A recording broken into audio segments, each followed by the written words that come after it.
Assalamualaikum warahmatullahi wabarakatuh. Perkenalkan, nama saya Martiana Rahayu dari kelas TIFRT CIDB. Di sini saya akan sedikit menjawab pertanyaan tentang mata kuliah Digital Entrepreneurship. Di sini saya akan menyebutkan 20 ide bisnis dalam teknologi. Yang pertama, web development, yang kedua startup, yang ketiga desain grafis, yang keempat CEO atau search engine optimization, yang kelima blogger, yang keenam social media consulting, yang ketujuh server building, yang kedelapan Android developer, yang kesembilan membangun toko online, yang kesepuluh menekuni bisnis afiliasi, ke-11 bisnis dropshipper, 12 menjadi penulis konten digital, 13 mengajar online, 14 menjadi jasa pembuatan website, yang ke-15 membuat dan mengembangkan perangkat apps mobile, yang ke-16 menjual berbagai produk digital, yang ke-17 membuka toko komputer dan software, 18 membuka e-library, 19 layanan instalasi, 20 membuat perusahaan telekomunikasi. Di sini saya akan mendeskripsikan 10 ide bisnis dalam teknologi. Yang pertama, web development. Website saat ini sudah menjadi salah satu hal yang wajib dimiliki setiap bisnis. Maka dari itu peluang untuk membuat usaha web developer saat ini sangat tepat. Banyak yang membutuhkan mulai dari kelas pribadi, bisnis, sampai kelas korporat. Yang kedua, startup. Untuk membangun startup atau bisnis digital ini, Anda hanya membutuhkan konsep yang matang saja.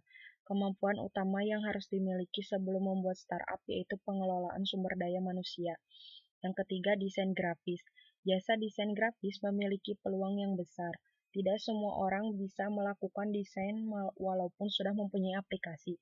Harga jual sebuah desain juga cukup besar tergantung skill dari desainernya. Yang keempat, CEO atau Search Engine Optimization.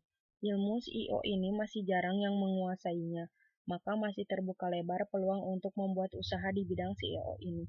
Apalagi biaya dari jasa SEO tergolong mahal, terutama pada website yang memiliki persaingan berat. Yang kelima, blogger. Bagi yang memiliki hobi menulis, maka blogger bisa menjadi peluang yang besar. Anda bisa membuat blog sesuai yang Anda kuasai. Untuk bisa mendapatkan penghasilan, Anda bisa melakukan monetisasi, mengubah dan mengelola blog yang Anda miliki dengan PPC AdSense, mengikuti program afiliasi, menjual slot iklan, pay to review, dan masih banyak model monetisasi lainnya. Yang keenam, social media consulting. Anda bisa memanfaatkan peluang dari banyaknya media sosial. Anda bisa menawarkan jasa untuk mengoptimalkan sosial media untuk berbisnis, sarana promosi, membangun brand, menambah jasa followers, dan masih banyak lainnya. Yang ketujuh, bisnis dropshipper. Dropshipper adalah salah satu bisnis di era digital yang bisa Anda coba. Anda tidak perlu membeli terlebih dahulu barang kepada penjual, tetapi Anda bisa langsung menjualnya. Atau Anda sebagai promotor barang milik seller. Jika banyak pembeli yang didapatkan, maka akan semakin untung. Yang kedelapan, mengajar online. Di era digital ini, kursus online telah menjadi fenomena. Bagi Anda yang memiliki keahlian mengajar, Anda bisa membuat kursus online sendiri dengan cara Anda membuat situs web yang didukung dengan sistem pembelajaran LSM atau Learning Management System. Yang kesembilan, membuka e-library. E-library adalah sebuah platform di mana orang bisa mempelajari banyak mata pelajaran dengan biaya yang terjangkau. E-library merupakan pusat informasi di mana Anda dengan nyaman melakukan penelitian dan studi dimanapun selagi Anda memiliki akses internet. Orang akan membayar biaya pendaftaran dan biaya keanggotaan untuk mendapatkan akses e-library. Ke-10, membuat perusahaan telekomunikasi. Jika Anda memiliki modal yang besar, Anda bisa mencoba bisnis telekomunikasi ini, yang bersifat padat modal namun sangat menjanjikan dari segi keuntungan. Kemudian, di sini saya akan menjelaskan perbedaan entrepreneur dan technopreneurship. Yang pertama dari segi motivasi. Jika dalam entrepreneur, motivasi mendominasi ide dan konsep, eksploitasi kesempatan, akumulasi kekayaan. Kalau dalam pola pikir revolusioner, kompetisi dan resiko, sukses dengan teknologi baru, finansial, nama harum.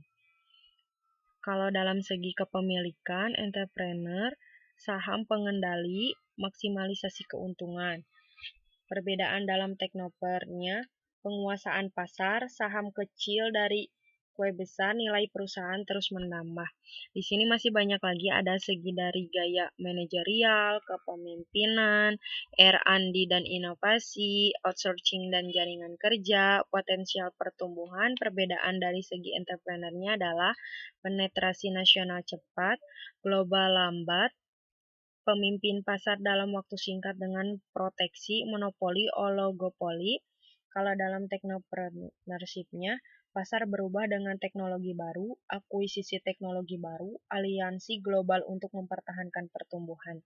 Kalau dalam segi target pasarnya, entrepreneurship memiliki perbedaan, penguasaan pasar tradisional, penetrasi pasar memakan waktu lama, produk baru untuk pelanggan baru.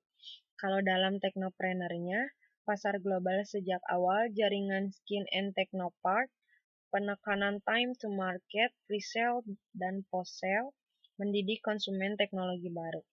Sekian yang bisa saya jelaskan, mohon maaf kurang dan lebihnya. Saya ucapkan terima kasih dan mohon maaf. Wassalamualaikum warahmatullahi wabarakatuh.